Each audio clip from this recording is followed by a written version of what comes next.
I'm planning to lose 30 pounds by the end of 2025, and this is how I'm going to do it.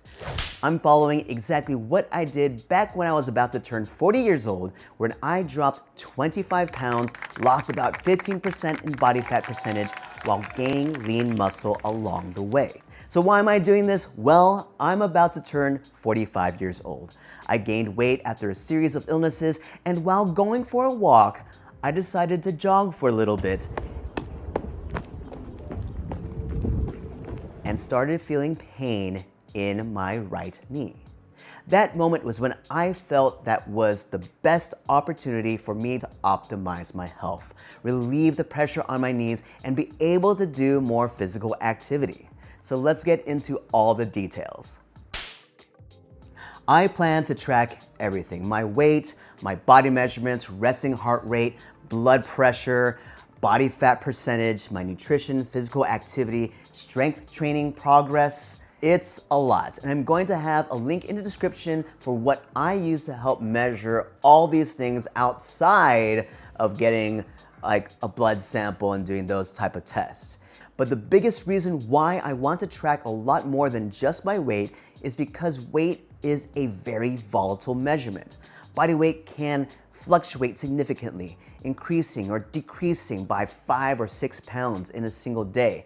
And this is due to factors such as food in your digestive tract, water retention, sweating, sodium intake, medications, or hormonal changes. In this process, monitoring other body measurements is crucial to track progress, especially if your weight isn't reflecting what your expectations are.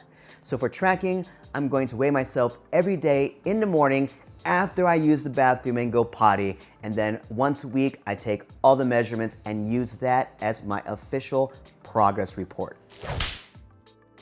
For my nutrition, I plan to measure everything that I consume, and this pyramid is the basis of what my nutritional goals will be. The first part is to track my calories. My goal is to lose 1 to 2 pounds every week, and 1 pound is 3,500 calories. So I need to be burning an average of 500 to 1,000 calories a day to lose 1 to 2 pounds every week.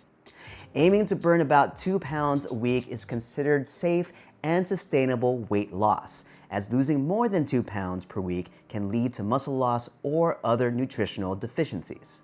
One method to calculate how many calories you should consume when wanting to lose weight is to multiply your current weight by 10 and by 12. To simplify the math, let's assume a weight of 170 pounds, which would put us at 1,700 and 2,040 calories, making that the range to aim for. I will also say that your caloric intake should not fall below 1,200 calories a day, except under the supervision of a professional. The next level in the pyramid consists of your macronutrients: proteins, carbohydrates, and fats, also known as macros for short. When it comes to macros, protein is the first one to focus on. Focusing on protein is good for 2 reasons.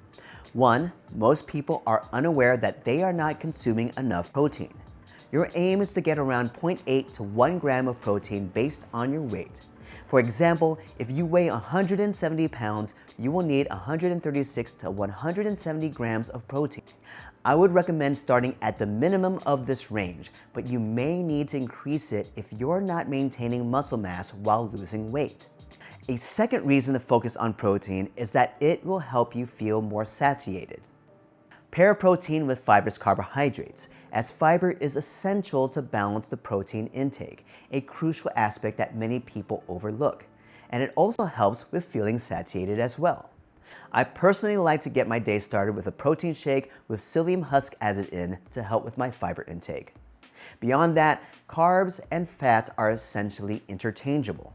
But for women, it is also important to have 20 to 35% of calories consumed be from fats for healthy hormone production. To measure calories and macros, I weigh my food and pay attention to the nutritional fact label. At the base level, focus on overall calories and protein intake. And for women, don't forget to include those healthy fats. Micronutrients are essentially your vitamins and minerals. Vitamin D, which is often lacking in most people, is a crucial vitamin for weight loss. It is vital to bone health, muscle movement, nerve connection to the brain, and immune system function. Beyond that, a diverse diet provides other essential micronutrients. Supplements are at the top of the pyramid, and they should be used to help cover any gaps in your nutrition.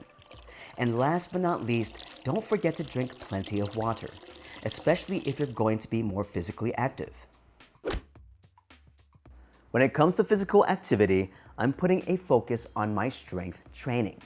To maintain or build muscle mass while losing weight, it's crucial to incorporate strength or resistance training with progressive overload. This means aiming to do one more rep, an additional set, or increasing the amount of weight that you are lifting in comparison to the previous workout. For me, I'm training 6 days a week, following a push, pull, and leg split routine with 1 day rest. At the base level, I would recommend 3 days of resistance training a week with a rest day in between each workout. Here's a quick weekly workout that you can use. These workouts are designed to be only 30 minutes long. Feel free to pause the video and take a screenshot. I will also stress that it's important to track your workouts. When working out, write down what you are doing, and after each set, write down how you feel. Do you think that the set was easy or tough? Can you add more weight to it in your next workout? Provide yourself with the information that you need so that you can better plan your next workout. And to reap any benefit from these workouts, you need to ensure that you are challenging yourself. You can't be just doing 5, 6, 7, 8, 9, 10, done, and just super and easy. You need to feel like you could barely do it. You could barely get it done. It's like 5, 6, 7, 8, 9, 10. Boom, that's how you should feel. And if you're there, that means you are challenging yourself.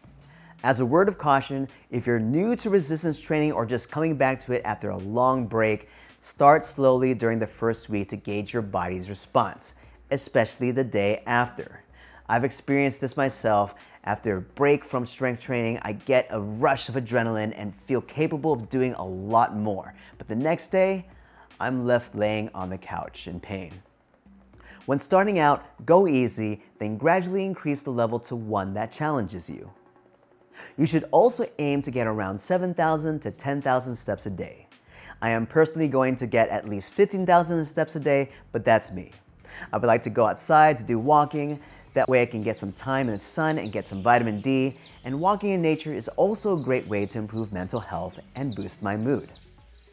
Another great way to get my steps in is through an under-the-desk treadmill. I use this when working, for virtual meetings, or when watching TV. I also have 5-minute workouts on my YouTube channel that will get you 500 steps in each session. When it comes to sleep, my goal is to get 6 to 8 hours of quality sleep a night. Keyword, quality. And hopefully get closer to 8 hours versus 6. When it comes to strength training, rest is the time when you actually grow your muscles. Exercise actually causes small tears in your muscles, and muscle growth happens when you sleep, when your body repairs muscle tissue.